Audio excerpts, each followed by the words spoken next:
Hello Mzansi, welcome back to another episode in our Meet the Farmer Mentor series here on Farmers Inside Track. My name is Duncan Masiwa.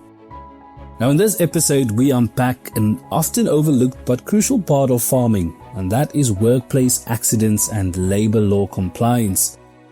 Our guest, Stephan Pietersen, the founder of Work Accident Support, explains how he helps farmers and agricultural workers navigate the complex world of South Africa's labor legislation, specifically the Compensation for Occupational Injuries and Diseases Act. Stephan breaks down why it's essential for farmers to be correctly registered with the Compensation Fund, how to deal with government processes when workplace accidents do occur, and the most common mistakes farmers make in this specific area. Stephan, it's of course lovely chatting with you. You are the founder of Work Accident Support, and you play a very important role when it comes to occupational injuries in the agricultural sector and the support that comes with that for both farmers and farm workers. Maybe for those that might be not familiar with the work that you do, what exactly is your function in the agricultural space? Thanks for the opportunity. You see, there is a lot of employment labor laws in South Africa, and one of that is the administration of work accidents within all employment sectors, but specifically the agricultural sector. So what I'm trying to achieve is to make known the information which farmers and their workers should have to administer this on an efficient basis. I mean, how to deal with the government when there's a workplace accident, but also just with regards to the registration of these farmers with the government, because there's a lot of different sectors within agriculture of how they can be registered. Maybe we're looking at the livestock farmer or someone who's planting something. So they have to have all that relevant information of how to do it on a good, efficient basis. Yeah. For someone, a farmer who's never heard of what is called the Compensation for Occupational Injuries and Diseases Act, what exactly is that, and why should I as a farmer care about it? So this act was established in 1941. So prior to that, what has happened is if an employee wanted to qualify for compensation, he basically had to take his employer to court for the court to make adjustment of how much must be paid. Now the result of that is often the awards that the courts issued was of such a nature and it was so big that companies had to close their doors because of the money that they had to pay. So now this act was now introduced in 1941. It was replaced by the current act in 1993. But then in 2022, there was an amendment to the Compensation for Occupational Injuries and Diseases Act. Now this basically says that all companies, including our farmers, must be registered with the Department of Labor's Compensation Fund and pay an annual fee, basic and insurance to cover their workers against work accidents. So annually it has to be renewed. So irrespective of how many employees you have, if you have anyone who's earning a salary, you have to register with a compensation fund. And that's regardless of the scale of your business, whether you are a small scale farmer, medium scale or commercial. Exactly. As long as you've got appointed someone and you pay a wage or a salary towards that person, then you have to register. So there's no minimum amount like terms of unemployment insurance. So you have to then register with a compensation fund. What are some of the common mistakes that farmers make when registering for compensation injuries? Compensation fund. What are some of the common mistakes that you see farmers make? You see, as I've mentioned, there are different categories of how farmers can register with the compensation fund. So maybe you get a livestock farmer. So he can be regarded as a livestock farmer because there's a category for them. But then also someone who's planting, so they are then regarded within a different sector and a different category. But then if there's a combination of the two, those farmers can be regarded a mixed farmer because they're doing both. But now often farmers, they use the wrong sector, the wrong subclass of how they want to register as a company with a compensation fund. Now, they're the result now in them paying more money than they're supposed to pay to the government. So that is one of the issues which I've realized what farmers are making some of the mistakes. But then also when declaring the annual earnings, basically the same as what we do with SARS. Now, in terms of this law, you don't have to include all of the earnings. There's only certain earnings that must be included. So the more earnings you declared, which is maybe not necessary or not applicable, the bigger your account is going to be. Makes a lot of sense. Sitting here now, I'm thinking, what if I only have 1 or 2 workers employed? Do I still have to register under the Yeah, Act? so the law says irrespective of how many employees you have, as long as you appointed someone, there's an agreement between you and that employee, and you're paying a wage or a salary. So the difference is sometimes you can have an employee. If you're not paying a salary or anything to them, then you don't need to register. And the other thing what many companies are also doing in the sector as well, so sometimes they register a private company as a farm, but now they're not appointing employees yet. So in those instances, they don't have to register. As soon as they appoint someone, they're going to pay, and then you have to register with a compensation fund. So irrespective of how much you pay out, how many employees you appoint, you have to register with a fund.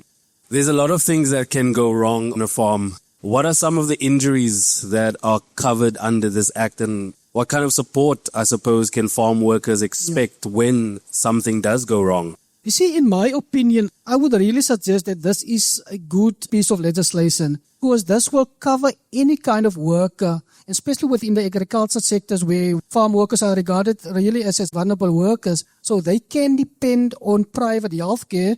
So if the farmer is registered and he's paying his annual fees, so when anyone gets injured within the sector, they can go to private hospitals. So irrespective of what kind of injury it is, what the law stipulates, so there is a criteria of how they look at an accident.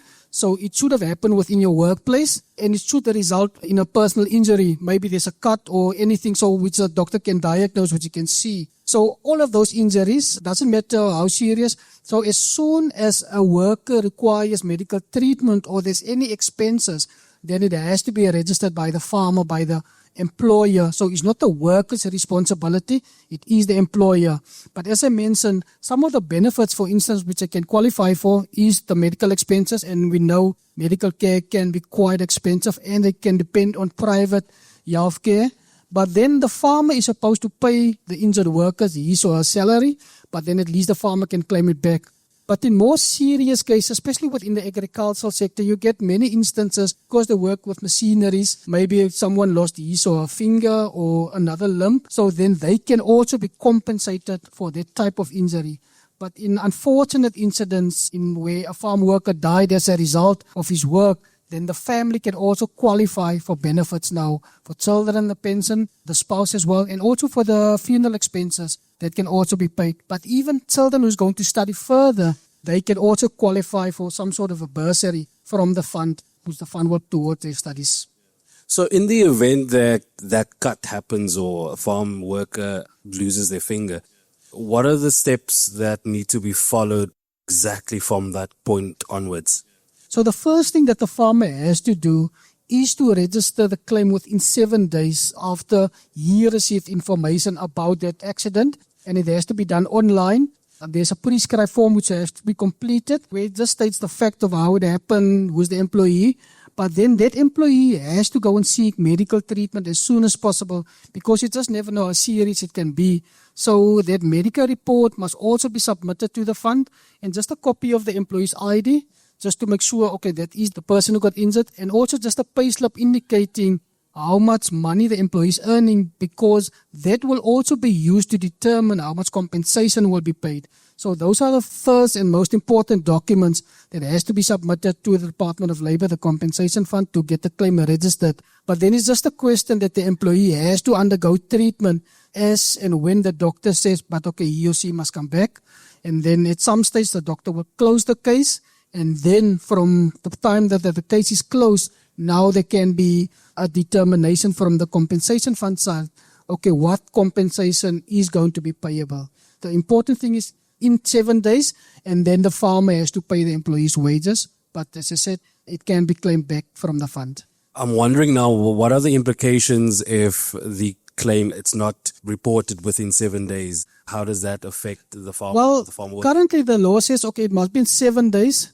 But if it's not registered within 1 year, then benefits will be forfeited. So they can still register it, But what the compensation fund will do, they can still pay all the benefits on that claim, but then the benefits will now be deducted back from the farmer or the company who has not reported it in that 7 days. So although the law says benefits will be paid, but now the compensation fund can claim it now directly back from the farmer if it's not reported. And they are looking at legislation to change the law to issue any kind of penalties if the claim is not registered within 7 days. So I think what's important, farmers should inform the employees of exactly what is the process they have to follow once they get injured, so that it can make it more easier for the farmer to register it within that time frame of 7 days. Yeah. So an entrepreneur that is planning to launch their business and they're planning to hire, of course, workers, what would you say is the best way for someone like that to prepare, both from a legal point of view, but also financially?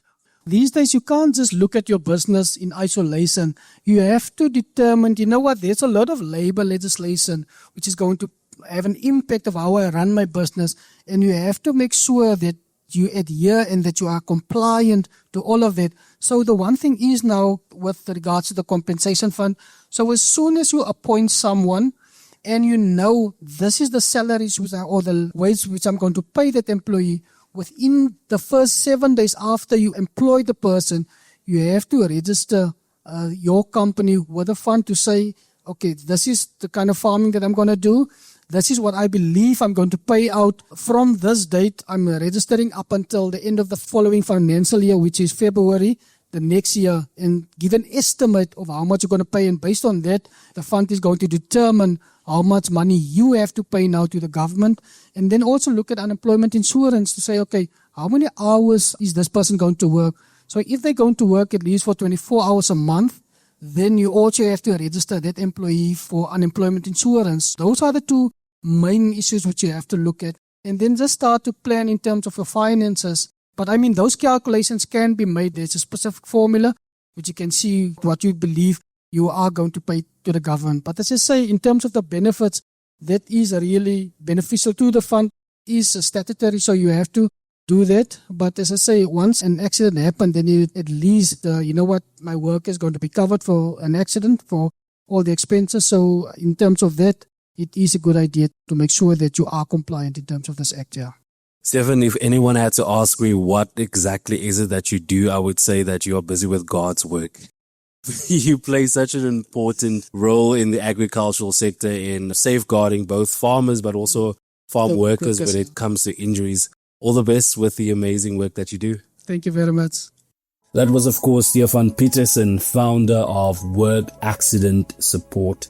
You can, of course, read more on this topic by visiting www.freedfromzansi.co.za. Remember to subscribe to our podcast on your favorite platform so you never miss any of the episodes.